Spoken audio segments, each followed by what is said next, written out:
Welcome to Deal Talk. I'm Jeffrey Veit. We're going to talk about avoiding dealer tricks, buying smart, just like always, current events, automobile industry, everything as a whole. Best choices, how to get the best deal when you buy a car, truck, motorcycle, boat, motorhome, any of that stuff. We're going to talk about it all. Checking around for the news this week, I found 3 different articles offering a list of 25 things to avoid when buying. And they were different lists. Figure that out. Each article had correct suggestions, some of them, and they also had a lot of incorrect information. You might think that being 50 or 60% right makes the articles worthwhile, but not so, I don't think. One bad piece of information could ruin your entire deal, that's for sure. Things like buying gap insurance, but not from the dealer. That's a bad suggestion. Buy it if you have no equity in your deal and get a price on the gap insurance from your insurance company where you can buy it at a really good price and use that to get the dealer down on the price. But buy it from the dealer so that later on, any disagreement with the gap people about values and payouts and all that stuff, you got the dealer there behind you. You bought it from him. He's going to help you. Things like that, or don't pay the fees. That's bad advice too. Don't pay the fees, right? Once a dealer, collects fees, everybody must pay those fees, or the dealer is open to legal proceedings and charges. They can't not charge you the fees. You can't fight the dealer fee directly. Just get an additional discount equal to the amount of the fee if that's what the wrestling match is over. That's all the dealer can legally do, is make up for it by discounting the price. But once they have fees, they just can't shut them off with whoever they want. That's not allowed by law. Or how about don't negotiate based on monthly payment? That's not true either. On a lease, you should always negotiate based on monthly payment because you're not buying it anyway, right? That's really what it boils down to. On a buy it, okay, as long as you know everything that's involved in the payment, the CPI, right? You can do it then too. Most of us make a budget based on a monthly layout, so the payment is important. You just want to control and understand the factors involved. Complete payment information. How much money is it based on? What's the interest rate? How many months? If you know that every time, you could negotiate that way. I believe on a buy, I'd negotiate price first and then payment afterwards, but you could do it that way. On a lease, you're not buying it anyway. I mean, really, negotiating price on a lease has nothing to do with how the monthly payment comes out. Really, not much. This is just 3 of the examples that, can make a difference in your deal that I ran across. There was more than that. I'm just not going to cover them all because you're probably not going to read the article, but it's really surprising. The people that wrote the stories just don't have the experience or the understanding to suggest what's correct in many, many parts of the industry. I mean, they just don't get it. The things they've had correct are the things you already know anyway, I bring it up because it's important to know that just like all products, some are good and some are bad. Or maybe even some are good and a lot are bad. Even about buying, it isn't any different. The information you're going to get, there's no way to tell. You got to go with the gut feeling. Whatever you think's going to, if you think Deal Talk's giving you the right skinny, you stick with Deal Talk and stick to what it says. If you don't, you move on to somebody else. If you like the show, please take a couple of minutes and do a review, whatever podcast source you use to get the podcast. If you've already done a review, thanks very much. Better yet, spread the word and share the show with your friends and neighbors and family. That's one thing that's come up. I forget who it was recently, a couple of weeks ago, that told me that they had been, slow getting onto the show because somebody else in the family had used it and told them about it, but didn't tell them about it until way after they started looking for a vehicle. Those people will thank you for it. They were very appreciative of the fact that they had, but listeners who'd like some written material to carry when you're out shopping, get a copy of The Informed Buyer from Amazon Kindle or Barnes & Noble Nook, right? Do it. It'll give you the basics for a quick reference when you're out buying process. And best of all, it's $3. That's a tiny number, $3. That's what it is. As you already know from the podcast, dealers have an array of tricks and scams they can apply to their sales methods. They do. It's just crazy how they do, but they do. As you also know, those tricks can be confronted and blocked based on planning and proper due diligence. But what about those problems that don't fall under the category of fast talk or lack of explanation? Sometimes things go beyond that. Dishonest, overextended, or complete conning going on. Many products and manufacturers don't have a direct or support line, and in fact, all you can do is email. But they obviously do not want to answer the call. They don't want to deal with you. You know, I've run into it with CBS Access, DirecTV, satellite radio. You know, I think the plan is that you'll give up. I mean, those people make it just so difficult. It's crazy. I can't understand it. Why someone would do that. They just don't want to deal with it. For the few customers they have to deal with it, they don't want to deal with it. They just give up on it. And I forget who it was recently that I ran into the same thing. I just couldn't find a number to get a hold of it. It's just impossible to get a hold of anybody having to do with the problem I know what it was. TurboTax. Oh my God. You know, once I did finally get a hold of somebody, it was good. It was a good experience. But you know what?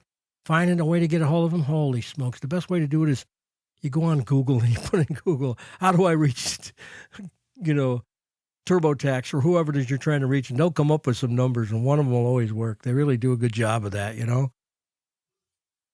An automobile dealership, customer satisfaction index is just another example of how big business is giving up on this issue, along with other issues like fees, and some of them are even hidden. I noticed that one state in the South, I'm not sure if it was Missouri or who it was, Mississippi, just approved for dealers to raise their dealer fee. Now, I will admit they're raising it to whatever it is in, for instance, Florida and around. But you'd think that they would keep that quiet and hold it back to where it was. You know, in New York, it's only $75. But they didn't. They put it so they can raise it to a few $100s now. And it just seems to me that that's not very public oriented. And many states, they can be as high as $1,500, maybe even higher. I mean, it's crazy. They can, though. Sometimes a car, truck, motorcycle, boat, motorhome dealer can take the same approach to customer service as a subscription company does, like DirecTV or one of those. But the amount of money involved in the issue makes it become more public. So there are things you can do. I mean, we're not talking about a subscription for $80 a month. We're talking about, something you paid $25,000 or $35,000 for. What should you do if the dealer lied to you? So you made a wrong decision because of the lie. If the dealership won't make something right with you, what do you do then? What if the factory won't make it right? Which is less common, but still can happen. What if something happened with the purchase and something after the purchase happened, having to do with the paperwork or the money or something? What do you do then? If it's a mechanical problem, you have to realize the dealership didn't build the vehicle. They sold them, but they didn't build them. You really can't. They're responsible to make sure you get service, but you can't blame them for the actual item that went wrong. For your happiness and satisfaction, that's their job. They're doing the best they can. In the case of mechanical problems, which is really quality, the dealer has to follow a specific order of procedures laid out by the factory. That is the process, and the dealer can't speed it up. There's nothing they can do about that. You can't really blame them. They have to go through the steps. You'll think, well, geez, I've come back 2 times. That's because they're following the steps and the procedures that the factory requires. On the other hand, if it's an ethical issue, if it's a dollar or a dollar amount or paperwork or a promise issue, that's all up to the dealer. That's all the dealer's responsibility. And since it's their responsibility, your happiness is their main concern. And that has a dollar value for the dealer in most cases. In other words, they'll do whatever it takes until it costs more than they're willing to put up, right? More than your customer loyalty is worth. And then they'll step back. You know what I mean? And I think that's the case with a lot of businesses. I think they just don't care about customer loyalty. You're a small fish in a big pond. Unfortunately, that's how they think. There are companies that don't think that way, that are pretty upfront about customer satisfaction. I mean, how could you be any better than Apple? They're the kings of customer satisfaction. They are, no question about it. I can't stress enough to keep your cool, be reasonable, flexible, and follow the chain of command. Talk with the salesperson first. If you're not happy, if the salesperson can't fix the problem, call the sales manager or the general manager. And remember, during all of this, you have to be assertive, but not aggressive. If they don't call you back within 1 day or sooner, call the dealer principal. If things don't get straightened out by the dealer within a few days, give them a little more time for a call back, by the way, because the dealer's going to be a little busy. So maybe if you call him today, you might not get a call till tomorrow, late tomorrow or the next day, but give him a little time. It's the dealer. If you get through all those and they're not willing to fix the problem, they're not convinced it's fixable. They haven't convinced you that it's unfixable. And without justification, they're not doing what they're supposed to do. What if nothing works? If you finance the vehicle, call the bank. They own the vehicle with you. They can build a fire under the owner of the dealership. There's no question about it. They'll try to tell you, we just finance it. We don't have anything to do with it. You let them know, yes, you're going to help me. This is crazy. You want me to pay for this, and it's a bad unit. You're in cahoots with the dealer because you handle the financing, blah, blah, blah, and get them involved. They'll call and get something about. If a new vehicle, call the manufacturer's headquarters.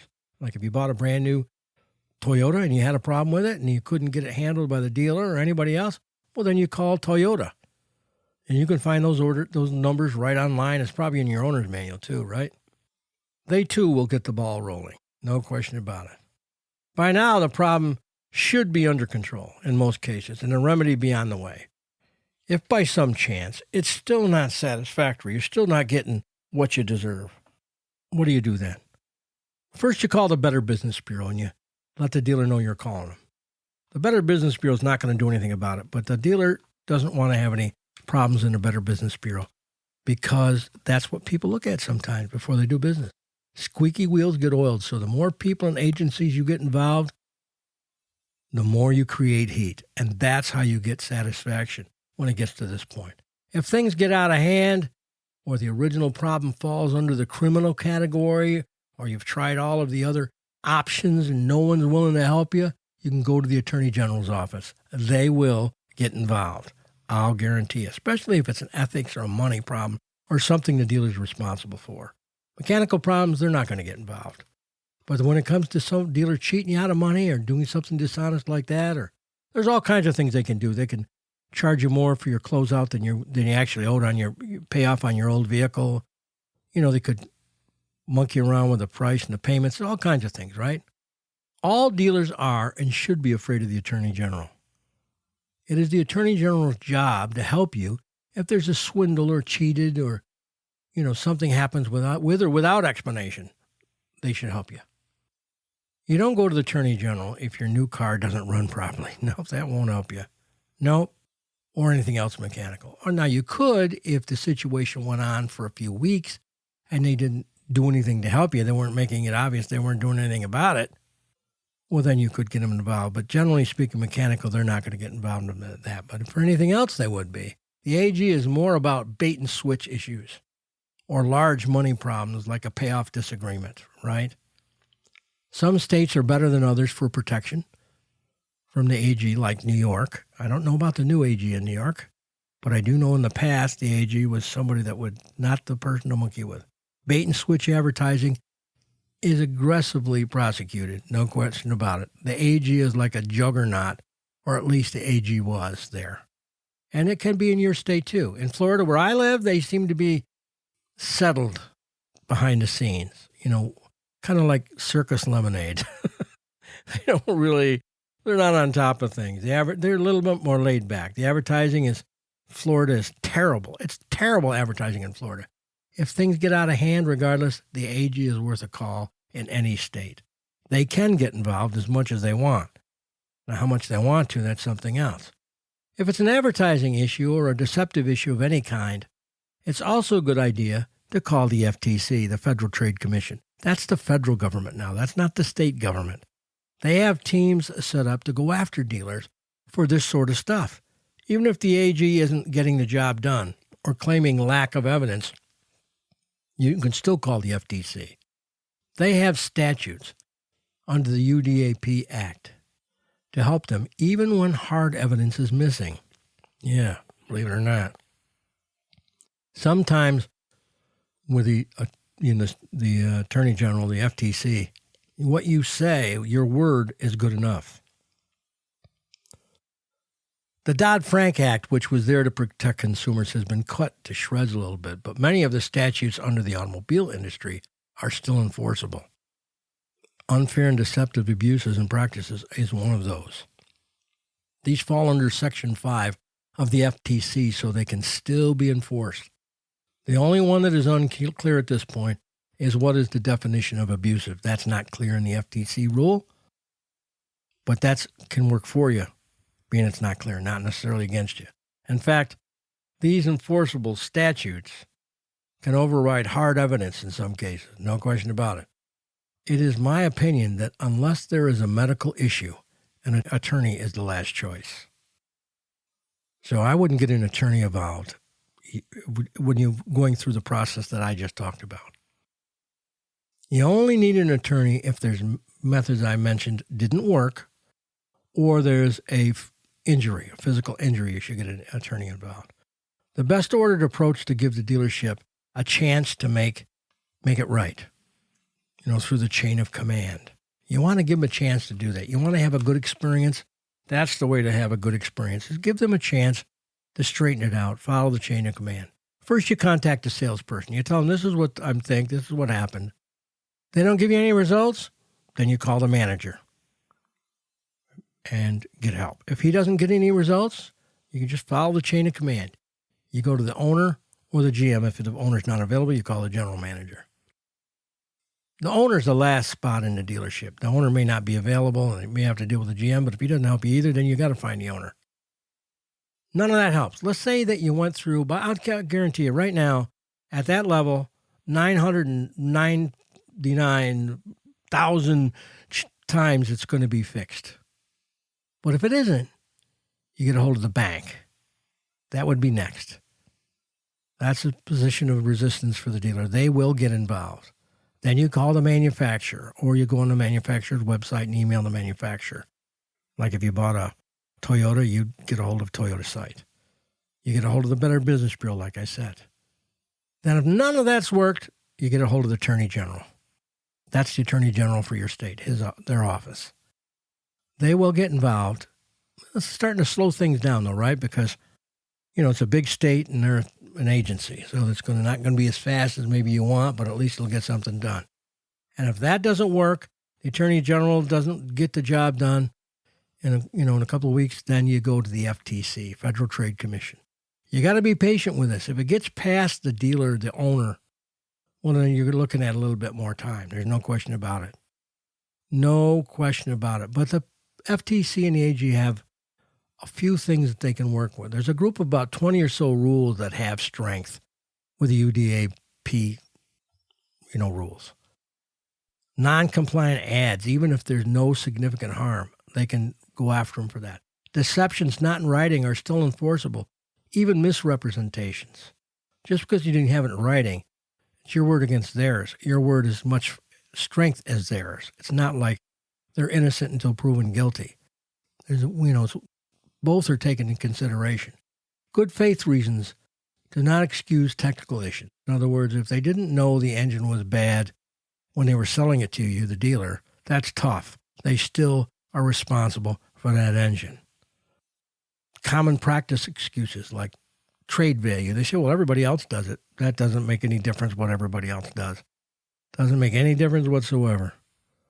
Or things like statements about your payoff. Will pay off no matter what you owe. That's one that's totally against the law.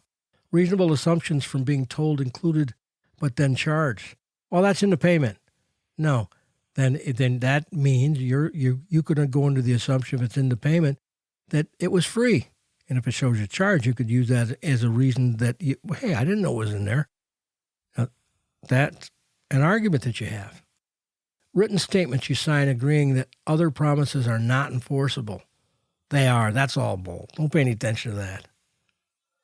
Don't pay any attention to that. They say, well, you're agreeing to go to arbitration or whatever. That doesn't make any difference. You don't have to go to arbitration. You can get the Attorney General and the FTC involved.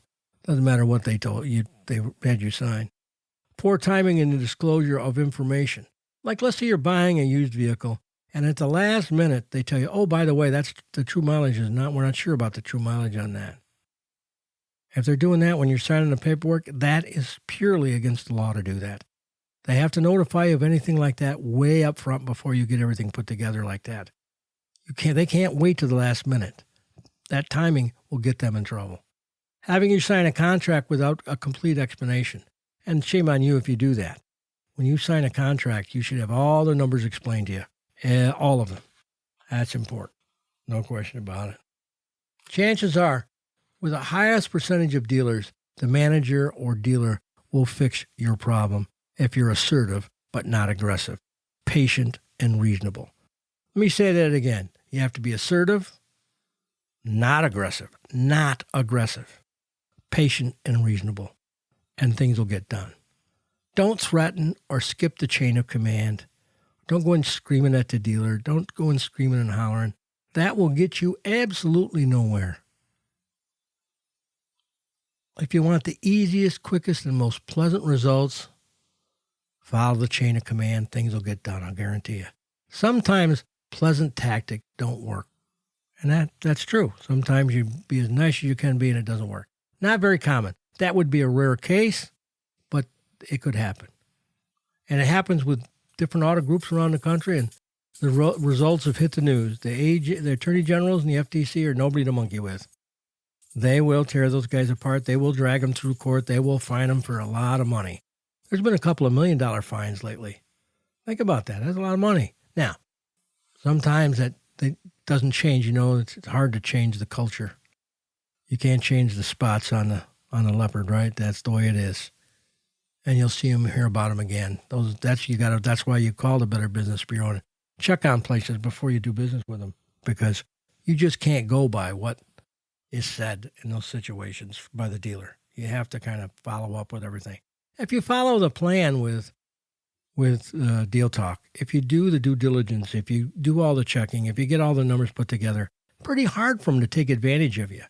Now, you could buy a vehicle that has a mechanical problem, but again, that's not the dealer's fault. That's the manufacturer. And if you stick with the big names, the ones I talk about for best resale, Honda, Toyota, Mazda, those companies have very few mechanical problems. They have some, but very few. Not nearly as much as some of the others. Ford has some good products that you could stand behind. You know, every company has a couple, but as a consistent company-wide thing, you'd have to go with those imports that I talked about.